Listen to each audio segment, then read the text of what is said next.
بسم اللہ الرحمن الرحیم نحمده ونصلی علی رسولہ الکریم اما بعد۔ جناب صدر مملکت، اسٹیج پر موجود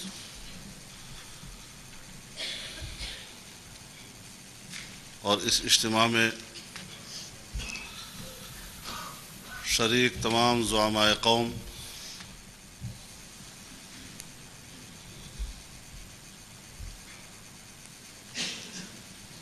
بالخصوص مختلف ممالک کے یہاں موجود معزز سفرائے کرام،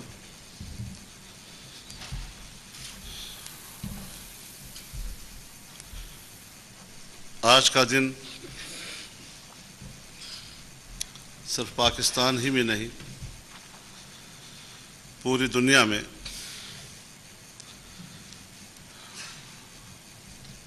اپنے کشمیری بھائیوں کے ساتھ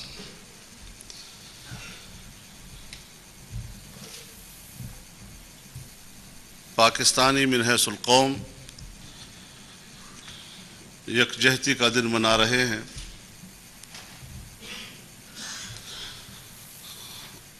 اور میں اس بات کا اعادہ کرتا ہوں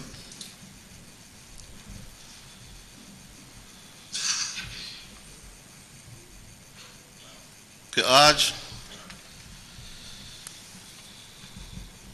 یکجہتی کا دن نہیں ہے، بلکہ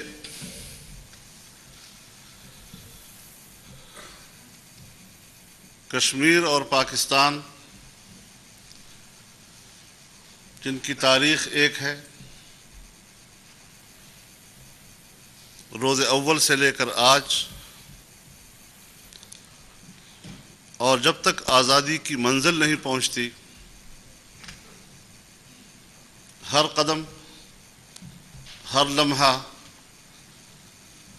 ہم ان کے ساتھ یکجہتی کا آج عزم نو کر رہے ہیں، ان کے ساتھ ہم آج تجدید عہد کر رہے ہیں۔ اور مجھے یقین ہے کہ تحریکیں نشیب و فراز کا شکار ہو سکتی ہیں،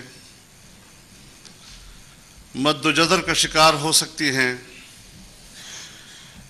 لیکن تحریکیں سمندر کی لہروں کی طرح بالآخر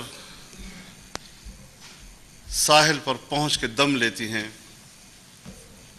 اور کشمیریوں کی جدوجہد آزادی انشاءاللہ آزادی کے منزل پر پہنچ کر ہی دم لے گی۔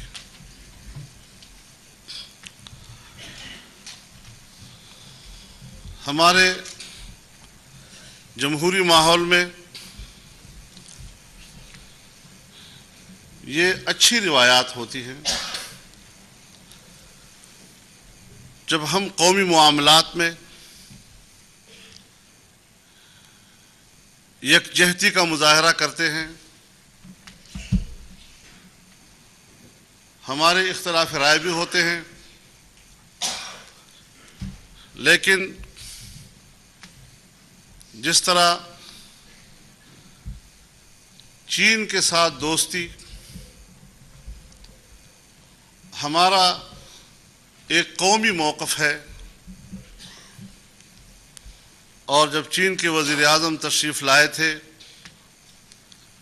تو وزیر اعظم پاکستان اور صدر مملکت کی دعوت پر حزب اختلاف کی تمام جماعتیں ان کے استقبال اور ان کے خیر مقدم کے لیے اکٹھی ہوئی تھیں۔ آج جب کشمیر کا مسئلہ آئے گا تو کشمیر پر پورے پاکستانی قوم کا ایک ہی موقف ہے، اور ہم من حیث القوم ایک ہیں۔ اس لیے ہم اختلاف رائے سے بالاتر ہو کر ان تقریبات میں شریک ہو رہے ہیں تاکہ بھرپور طور پر قومی یکجہتی کا مظاہرہ ہو۔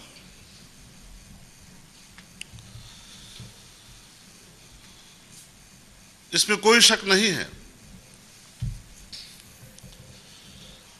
کہ صرف پاکستان ہی نہیں، ہمارا یہ پورا خطہ مشکل حالات سے گزر رہا ہے، اور ان حالات میں پاکستان خاص طور پر بوجوہ دباؤ کا شکار ہے۔ ہم نے بھرپور کوشش کی کہ ہم ملک کو اس دباؤ سے نکالیں۔ پاکستان کسی کے ساتھ دشمنی نہیں چاہتا۔ امریکہ ہو یا دوسری عالمی قوتیں، ہمیں کوئی شوق نہیں کہ ہم ان کے ساتھ دشمنی مول لیں، لیکن ضرور ہم اس طرف ایک پیش رفت دیکھنا چاہتے تھے کہ عالمی قوتوں سے اگر ہمارا تعلق ہو تو ہم دباؤ کی سیاست سے نکل کر ایک باوقار برابری کی بنیاد پر دوستی کے تعلقات کی طرف جائیں، اور 18 کروڑ کی قوم پاکستان جیسی طاقتور اسلامی ریاست عالمی سطح پر اس کا امیج یہ بنے کہ ہم کسی کے ماتحت نہیں ہیں، بلکہ باوقار انداز کے ساتھ ہم دنیا کے ساتھ اچھے تعلقات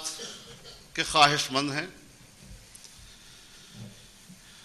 اس بات کو سامنے رکھتے ہوئے ہم نے علی وجہ البصیرت محسوس کیا کہ جس دباؤ کے تحت ہم آگے بڑھ رہے ہیں، مسئلہ کشمیر اور کشمیریوں کا جو ہم پر حق ہے، شاید ہم اس کا حق ادا نہ کر سکیں۔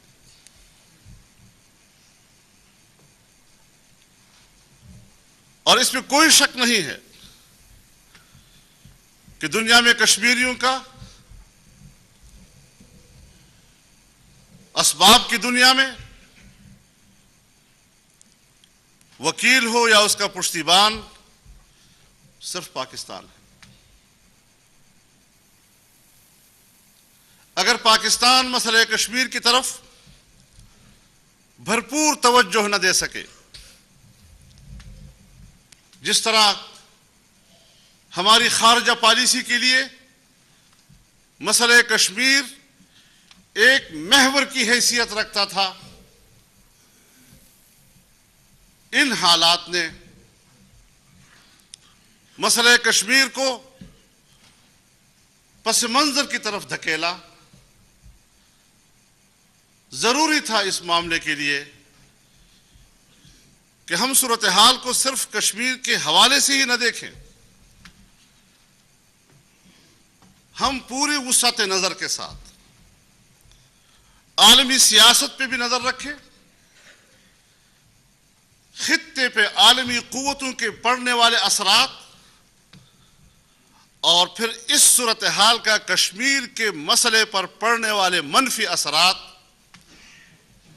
اس کا ہم بھرپور جائزہ لیں، اور پھر ہم دنیا کو بتائیں کہ کشمیر کے مسئلے کے حل کے بغیر خطے کا اور جنوب ایشیا کا امن ممکن نہیں۔ ہم نے دنیا کو باور کرانا ہے کہ اگر آپ اس خطے میں امن چاہتے ہیں تو پھر یہ آپ کو اس کا ادراک کرنا ہوگا کہ اس پورے خطے کے امن کا راستہ کشمیر سے ہو کر گزرتا ہے۔ جب تک مسئلہ کشمیر حل نہیں ہوتا، صرف انڈیا پاکستان کا تعلق نہیں، ہم اس خطے کو بھی اس مشکل صورتحال سے نہیں نکال سکیں گے۔ اس سارے صورتحال کو ہم اسی انداز میں دیکھنا چاہتے ہیں، اسی لیے ہم پارلیمنٹ میں گئے، اسی لیے ہم نے عوام کے اس نمائندہ ادارے کو آن بورڈ لیا، اور وہاں سے ہم نے ایک متفقہ قرارداد لی